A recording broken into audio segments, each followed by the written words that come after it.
Allahın dininə paralel din ortaya çıxaranlar kimdir? Quran-Kərim dura-dura bu Quranın əvəzinə başqa bir kitablar qoyurlar əvəzinə. Deyir ki, məsələn bu Buxaridir. Həmin o Buxaridəki hədislər də qeyri-mətlub vəhiydir deyirlər. Allah kitabında həqiqətləri, istədiklərini, dinini çatdıra bilmədi. Həmin o Buxaridə yazılanları biz Allahın vəhyi olaraq qəbul etməliyik. Yəni belə bir təfəkkür ola bilərmi? Bunu eləyən kimdir? Açın baxın Buxariyə. Peyğəmbərimizin 50 yaşında olanda 6 yaşlı Ayşə ilə nişanlandığını, Peyğəmbər 53 yaş olanda da 9 yaşlı Ayşə ilə zifafa girdiyi qeyd olunur, evləndiyi qeyd olunur. Yəni bu peyğəmbərə uşaqbazlıq ittihamı deyilmi? Bu peyğəmbərə pedofiliyi yaraşdırmaq deyilmi? Peyğəmbəri təhqir eləmək deyilmi? Biz peyğəmbərə beləmi yanaşırıq? Xeyr. Peyğəmbərlə bağlı Quran-Kərimdə bildirilən nədir? Sahibukum deyir, sizin dostunuz deyir.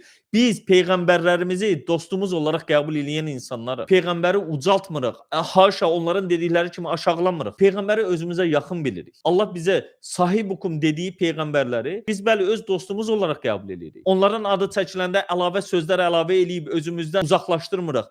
Həzrəti Muhammed demirik. Və yaxud da Muhammed sallallahu aleyhi və səlləm, Muhammed əleyhissalam, Muhammed əleyhissalatu vəssalam kimi ifadələr işlədib peyğəmbəri özümüzdən uzaqlaşdırmırıq. Peyğəmbərimizi əksinə özümüzünküləşdiririk və Quranın bizə tanıtdığı peyğəmbər anlayışını biz qəbul edib mənimsəyirik. Yəni əksini iddia eləyənlər başqalarıdır dost.